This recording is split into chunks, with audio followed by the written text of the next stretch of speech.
Good morning students, भौतिक विज्ञान की ऑनलाइन क्लास में आपका स्वागत है। अपना जो टॉपिक चल रहा था रे ऑप्टिक्स, उसका आज लास्ट लेक्चर है और इस लेक्चर में अपन जो है कुछ प्रॉब्लम्स जो है उनके ऊपर डिस्कस करेंगे जो मैंने बोर्ड पर लिख रखी हैं।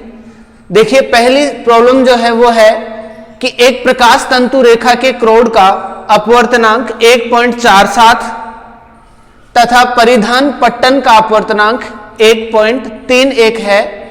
आपतन कोण थीटा जिसके लिए प्रकाश तंतु में पूर्ण आंतरिक परावर्तन होता है का मान ज्ञात कीजिए। अपने को थीटा का मान ज्ञात करना है। देखिए, अपन ने जो है क्लास में प्रकाशिक तंतु पढ़ा था। प्रकाशिक तंतु जो है वो कांच की दो क्लेडिंग का बना होता है, जिसमें एक अंदर वाला भाग होता है जिसका अपवर्तनांक अधिक होता है और एक बाहर वाला भाग होता है जिसका अपवर्तनांक कम होता है।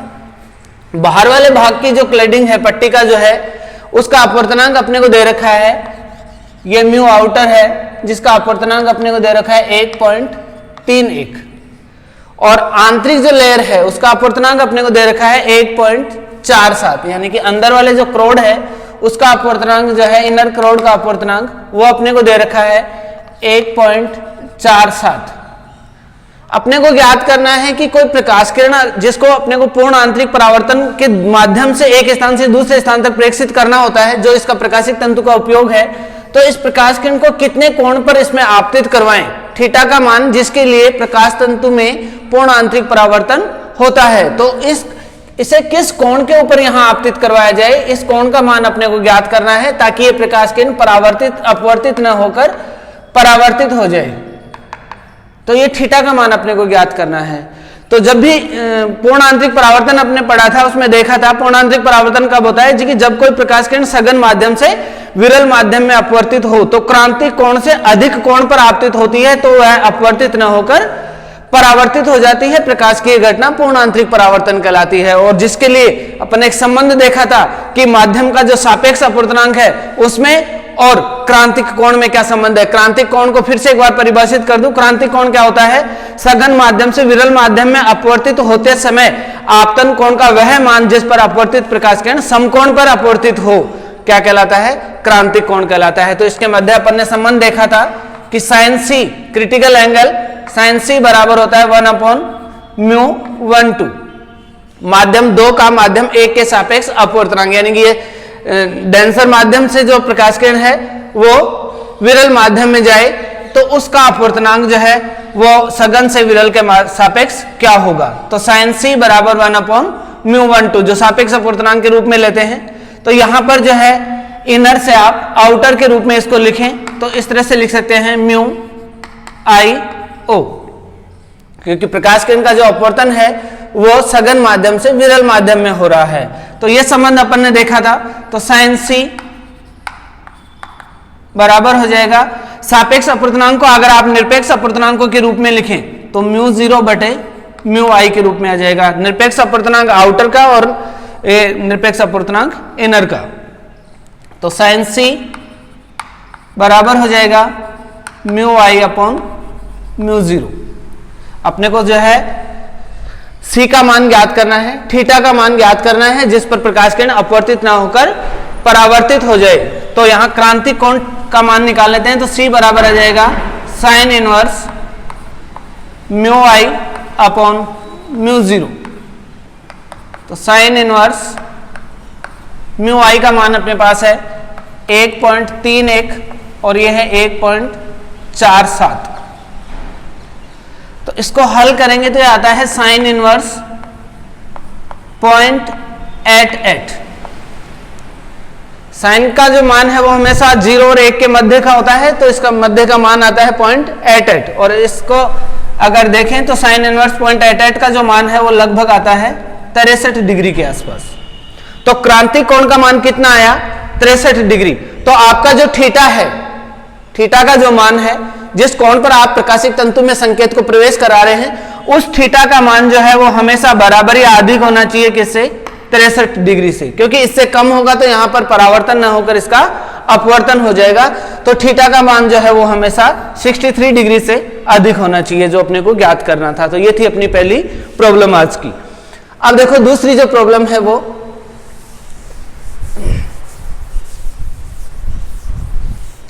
दूसरी प्रॉब्लम है कि अपवर्तनांक √3 वाले कांच के प्रिज्म का न्यूनतम विचलन कोण इसके अपवर्तक कोण के बराबर है, तो प्रिज्म का कोण क्या होगा, यानी प्रिज्म का जो अपवर्तक कोण है वो क्या होगा, अपवर्तक कोण बोलते हैं उसको या प्रिज्म कोण बोलते हैं। तो अपने को प्रिज्म कोण का मान ज्ञात करना है। कंडीशन दे रखी है न्यूनतम विचलन कोण डेल एम का जो मान है वो प्रिज्म कोण के बराबर है, यानी कि अपने को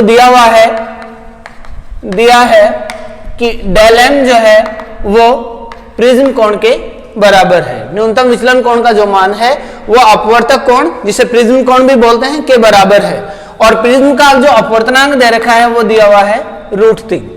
तो देखो बेटा, प्रिज्म से अपवर्तन का जो फॉर्मूला ज्ञात किया था अपन ने वो क्या था, म्यू बराबर sine a plus del m by 2 upon sine a by 2, जहां a प्रिज्म कोण है और डेल एम न्यूनतम विचलन कोण है, लेकिन दे रखा है डेल एम बराबर है a के, तो आप इसको लिख सकते हैं म्यू की जगह तो कितना दिया हुआ है √3, तो √3 equal to sine a plus del एम की जगह लिख दे a, तो a plus a by 2 upon sine a by 2, ये हो जाएगा साइन a बटे साइन a बाई 2। तो आप जो है साइन a को भी हाफ एंगल में तोड़ दें तो क्या फॉर्मूला आ जाएगा इसका, साइन a का 2 cos a by 2 sine a by 2, half angle में इसको तोड़ दें बटे आ जाएगा sine a by 2, sine a by 2 से साइन a बाई 2 कैंसिल हो जाएगा और ये आ जाएगा 2 cos a बाई 2, यानी √3 equal to 2 cos a by 2, then cos a by 2 बराबर हो जाएगा √3 बटे 2, और √3 बटे 2 cos के कितने मान होता है 30 डिग्री का, यानी कि cos a बाई 2 बराबर आप लिख सकते हैं cos 30 डिग्री, क्योंकि cos 30 डिग्री का मान वही होता है √3 बटे 2, तो cos से cos कैंसिल हो जाएगा, यानी a बाई 2 बराबर हो जाएगा आपके पास 30 डिग्री, तो कोण a बराबर क्या आएगा बेटा 60 डिग्री, यानी प्रिज्म कोण कितना हो जाएगा 60 डिग्री हो जाएगा। तो आप आसानी से जो है प्रिज्म से अपवर्तन का जो फॉर्मूला है उसकी सहायता से जो है आप प्रिज्म कोण का मान इस प्रॉब्लम में ज्ञात कर सकते हैं। अब है अपनी अगली प्रॉब्लम जो दूरदर्शी से संबंधित है, वो कुछ इस तरह से है कि एक दूरदर्शी की आवर्धन क्षमता 9 है, एक दूरदर्शी की जो है वो आवर्धन क्षमता अपने को कितनी दे रखी है 9 दे रखी है।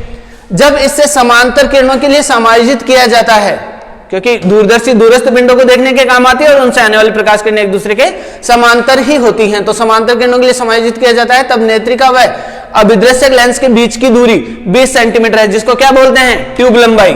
ट्यूब लंबाई का मान जो है वो f0 प्लस fe, नेत्रिका और अभिदृश्यक दोनों की फोकस दूरियों के योग के बराबर होता है, और वो अपने को दे रखा है कितना 20 सेंटीमीटर। तो 20 सेंटीमीटर है दोनों लेंसों की फोकस दूरी, यानी कि f0 और fe का मान अपने को ज्ञात करना है। देखो अभिदृश्य ये जो दूरदर्शी है उसकी आवर्धन क्षमता का फॉर्मूला अपन ने निकाला था, वो कुछ इस तरह से आया था f0 अपॉन fe, और ये अपने को कितना दिया हुआ है 9, तो f0 का मान यहां पर क्या हो जाएगा 9 fe हो जाएगा। ये f0 का मान आप इस फॉर्मूले में पुट करें तो ये हो जाएगा f0 प्लस fe, जिसे ट्यूब लंबाई का बोलते हैं, वो अपने को दे रखा है 20 सेंटीमीटर।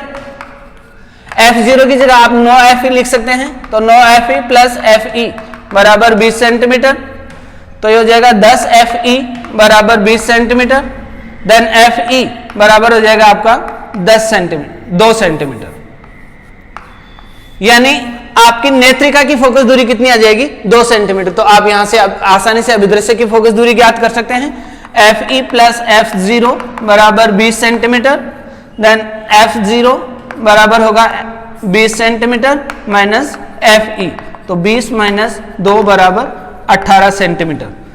तो अभिदृश्यक की जो फोकस दूरी है वो कितनी आ जाएगी 18 सेंटीमीटर हो जाएगी। तो बेटा इस तरह से जो है आप अभिदृश्यक और नेत्रिका दोनों की फोकस दूरियों के मान ज्ञात कर सकते हैं, यदि अपने को आवर्धन क्षमता और ट्यूब लंबाई का मान दिया हुआ हो। अपने को याद रखना है ट्यूब लंबाई जो है अभिदृश्यक और नेत्रिका दोनों की फोकस दूरियों के योग के बराबर होती है। अब देखो अगली जो प्रॉब्लम है वो है 6d शक्ति का एक उत्तल लेंस माइनस 4d शक्ति के एक अवतल लेंस के संपर्क में रखा है। यानी दो लेंस एक दूसरे के संपर्क में रखे हैं, एक अवतल प्रकृति का है, एक उत्तल प्रकृति का है। जिसकी शक्ति पॉजिटिव है वो उत्तल और जिसकी नेगेटिव है वो अवतल। तो प्लस 6d शक्ति का एक उत्तल लेंस माइनस 4d शक्ति के एक अवतल लेंस के संपर्क में रखा है। तो संयुक्त लेंस की फोकस दूरी एवं प्रकृति ज्ञात कीजिए। दोनों के संयोजन से जो लेंस बन रहा है उसकी फोकस दूरी क्या होगी और वह किस प्रकृति का होगा, अवतल या उत्तल, किस प्रकृति का होगा वो अपने को ज्ञात करना है। अपने को पता है संयुक्त शक्ति क्या होती है, सभी लेंसों की शक्तियों के योग के बराबर। और तुल्य फोकस दूरी क्या होती है, सभी लेंसों की फोकस दूरियों के व्युत्क्रमों के योग के बराबर होती है। तो आप चाहे इस फॉर्मूले से देख लो चाहे इस फॉर्मूले से देख लो। तो संयुक्त संयोजन की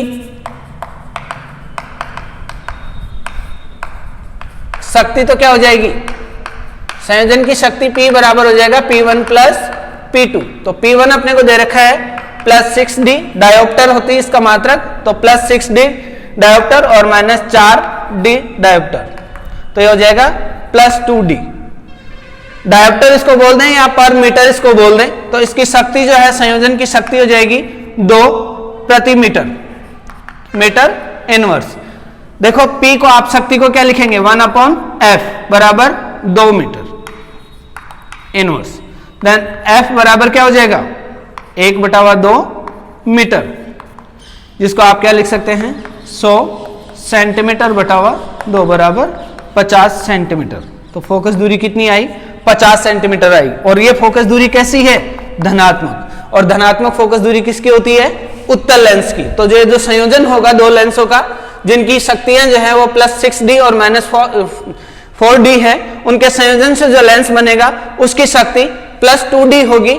और वो लेंस जो है वो उत्तल प्रकृति का होगा क्योंकि उसकी फोकस दूरी या शक्ति दोनों के मान क्या आ रहे हैं, पॉजिटिव आ रहे हैं। तो ये तुल्य शक्ति होगी और लेंस की प्रकृति कैसी होगी बेटा, उत्तल प्रकृति का लेंस आपका होगा। अगली जो प्रॉब्लम है वो ये है, कांच से बने 6 डिग्री अपवर्तक कोण के प्रिज्म के पदार्थ का लाल तथा बैंगनी रंग के किरणों के लिए अपवर्तनांक 1.514 तथा 1.523 है। यानी कोई प्रिज्म है और अपने को पता है प्रिज्म जो है अलग अलग रंगों के लिए अलग अलग अपवर्तनांक दर्शाता है। तो लाल रंग के लिए जो अपवर्तनांक है वो 1.514 और बैंगनी रंग के लिए अपवर्तनांक 1.523। आपको ये भी पता है बैंगनी रंग के लिए जो है प्रिज्म सघन माध्यम की तरह व्यवहार करता है और लाल रंग के लिए विरल माध्यम की तरह, इसलिए लाल रंग का अपवर्तनांक कम लिखा है यहां पर और बैंगनी रंग का अपवर्तनांक अधिक लिख रखा है। प्रिज्म द्वारा उत्पन्न कोणीय विक्षेपण अपने को ज्ञात करना है। तो कोणीय विक्षेपण क्या होता है, कोणीय विक्षेपण आप आसानी से ज्ञात कर सकते हैं, बैंगनी रंग का कोणीय विक्षेपण कोणीय विचलन माइनस लाल रंग का कोणीय विचलन, दोनों का जो अंतर है वो कोणीय विक्षेपण कहलाता है। तो देखो डेल m बराबर होता है प्रिज्म कोण म्यू माइनस 1। तो अगर बात करें बैंगनी रंग की तो वॉयलेट के लिए प्रिज्म कोण तो वही होगा क्योंकि प्रिज्म कोण परिवर्तित नहीं होता है। और ये बैंगनी रंग का अपवर्तनांक -1 और इसी तरह से रेड के लिए आप लिखें तो डेल r बराबर कोण a, अपवर्तनांक आ जाएगा रेड का म्यू r -1। अपने को जो है वो ज्ञात करना है क्योंकि अपने को दे क्या रखा है, कोणीय विक्षेपण ज्ञात करना है। कोणीय विक्षेपण ज्ञात करना है, अपवर्तनांक दिए हुए हैं। तो कोणीय विक्षेपण क्या पढ़ा था बेटा, कोणीय विक्षेपण, कोणीय विक्षेपण था कि अधिकतम विचलन और न्यूनतम विचलन के मध्य का अंतर कोणीय विक्षेपण कहलाता है। तो कोणीय विक्षेपण थीटा बराबर होगा del v minus del r। तो वॉयलेट का जो है वो विचलन कितना है, कोण a mu v minus 1 minus कोण a म्यू r माइनस 1। तो आ जाएगा थीटा बराबर कोण a mu v minus 1 minus mu r plus 1, 1 से 1 कैंसिल हो जाएगा, कोण a mu v minus mu r आ जाएगा। यहां पर अपने को जो है वो प्रिज्म कोण का मान रखना है, बैंगनी रंग के और लाल रंग के अपवर्तनांक लिखने हैं जो तीनों अपने को दे रखे हैं। तो कोणीय विक्षेपण थीटा क्या आ जाएगा, प्रिज्म कोण दे रखा है 6 डिग्री का, इसका अपवर्तनांक दे रखा है 1.523 माइनस 1.514, अंतर ले लेंगे इसका तो 6 डिग्री, 14.9 आ जाएगा, और 9 को 6 से गुणा करेंगे तो 5 4, तो 0.54 डिग्री। ये आ जाएगा कोणीय विक्षेपण किसका? प्रिज्म का, जिसका प्रिज्म कोण कितना है 6 डिग्री। तो अलग अलग रंगों, दोनों रंगों का अपवर्तनांक दे रखा है, तो आप कोणीय विक्षेपण को इस तरह से ज्ञात कर सकते हैं। अब अगली जो अपनी प्रॉब्लम है आज की लास्ट प्रॉब्लम जो है वो है पतले लेंसों से अपवर्तन के लिए है। देखो,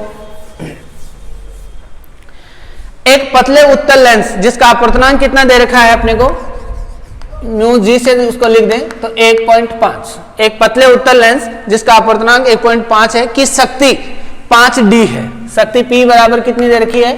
प्लस 5d। उत्तल लेंस है तो पॉजिटिव ही होगी। जब इसे म्यू एल अपवर्तनांक वाले द्रव में डुबोया जाता है, ऐसा क्वेश्चन बोर्ड में आया था आपकी बार 2020 वाले एग्जाम में, म्यू एल अपवर्तनांक वाले द्रव में डुबोया जाता है। तो एक द्रव में डुबोते हैं जिसका अपवर्तनांक कितना दे रखा है? Mu L. ये इस द्रव में जो है लेंस को डुबोया जाता है। यह अवतल लेंस के समान कार्य करता है, यानी कि लेंस की प्रकृति बदल जाती है। जो उत्तल लेंस था वो अब किसकी तरह कार्य करने लगता है? अवतल लेंस के समान कार्य करने लगता है, यानी कि इसकी प्रकृति बदल जाती है। तो इससे आप अंदाजा लगा सकते हैं कि जिस द्रव में आप इसे डुबो रहे हैं उस द्रव का अपवर्तनांक अधिक है लेंस के अपवर्तनांक से, क्योंकि लेंस के अपवर्तनांक से अगर डुबोए जाने वाले द्रव का अपवर्तनांक अधिक होता है तो ही लेंस की प्रकृति बदलती है। तो यहाँ लेंस की प्रकृति बदल जाती है और अब उसकी फोकस दूरी कितनी हो जाती है? 100 सेंटीमीटर। तो दूसरी कंडीशन में जो है उसकी फोकस दूरी 100 सेंटीमीटर हो जाती है। पहली कंडीशन में फोकस दूरी आप यहां से ज्ञात कर सकते हैं, जब वो एयर में था तो उसकी फोकस दूरी क्या होगी? तो P बराबर 5d दे रखा है, तो 1/f बराबर 5, देन f बराबर क्या आ जाएगा? 1/5 मीटर, या आप लिख सकते हैं 20 सेंटीमीटर। तो पहले लेंस की फोकस दूरी क्या थी? 20 सेंटीमीटर, और अब द्रव में डुबोने पर फोकस दूरी कितनी होगी? 100 सेंटीमीटर। साथ में लेंस की प्रकृति अवतल लेंस हो गया, यानी कि इसकी फोकस दूरी क्या होगी? माइनस की। तो अब लेंस की फोकस दूरी ये है, जिसकी फोकस दूरी 100 सेंटीमीटर है। म्यू एल का मान ज्ञात कीजिए, यानी कि जिस द्रव में आप डुबो रहे हैं उस द्रव का अपने को क्या ज्ञात करना है? अपवर्तनांक ज्ञात करना है। देखो बेटा, प्रिज्म ये लेंस से अपवर्तन का सूत्र अपन ने निकाला था, तो 1/f बराबर mu minus 1/r1 minus 1/r2। इस फॉर्मूले से दोनों कंडीशनों में फॉर्मूला अप्लाई करें तो पहली स्थिति में फोकस दूरी कितनी है बेटा? 20 सेंटीमीटर, तो 1/20। अपवर्तनांक कितना है लेंस का? 1.5 माइनस 1। इसको आप ऐसे कैसे लें? 1/r1 minus 1/r2। इसको मान लें समीकरण नंबर 1। अब लेंस को उठाकर द्रव में डुबो दिया। इस स्थिति में क्या था? लेंस जो है वो एयर से ग्लास में जा रहा था अपवर्तनांक, क्योंकि निरपेक्ष अपवर्तनांक दे रखा है अपने को। अब जो है इस लेंस को आप उठाकर किस में रख देते हैं? द्रव में रख देते हैं। तो द्रव का अपवर्तनांक कितना है? Mu L. तो सापेक्ष अपवर्तनांकों के रूप में क्या आ जाएगा इसका? -100। फोकस दूरी तो जो है वो माइनस की है 100 सेंटीमीटर, बराबर mu G upon mu L, क्योंकि सापेक्ष अपवर्तनांकों के रूप में इसको रखोगे। -1 1/r1 माइनस 1/r2। इसको मान लेंगे समीकरण नंबर 2। समीकरण 1 और 2 दोनों का क्या करते हैं बेटा? अब अनुपात ले लेते हैं। समीकरण 1 और 2 का अनुपात लेने पर, तो समीकरण 1 और 2 का अनुपात लेते हैं 1/20 बटे 1/-100 बराबर हो जाएगा 1.5 माइनस 1 बटे म्यू जी का मान पुट कर दें 1.5 बटे म्यू एल माइनस 1, और ये सेम पद है 1/r1 माइनस 1/r2, और नीचे भी आ जाएगा 1/r1 माइनस 1/r2। तो 1/r1 माइनस 1/r2 से 1/r1 माइनस 1/r2 कैंसिल हो जाएगा। ये हो जाएगा -100/20 बराबर होगा 0.5 बटे 1.5 बटे म्यू एल माइनस 1। 20 से डिवाइड होगा तो आ जाएगा 5 बराबर 0.5 बटे 1.5 बटे म्यू एल माइनस 1। इसको हल करें तो 5 से 5 कट जाएगा, ये आ जाएगा -1 बराबर 0.1 बटे 1.5 बटे म्यू एल -1। क्रॉस मल्टीप्लाई करवाएं, क्रॉस मल्टीप्लाई करवाएंगे तो क्या आ जाएगा, माइनस से इंटू होगा तो 1 माइनस 1.5 अपॉन म्यू एल बराबर हो जाएगा आपका 0.1। इसको इधर ले ले, 0.1 को उधर ले ले, तो क्या आ जाएगा 1 माइनस 0.1 बराबर हो जाएगा 1.5 बटे म्यू एल,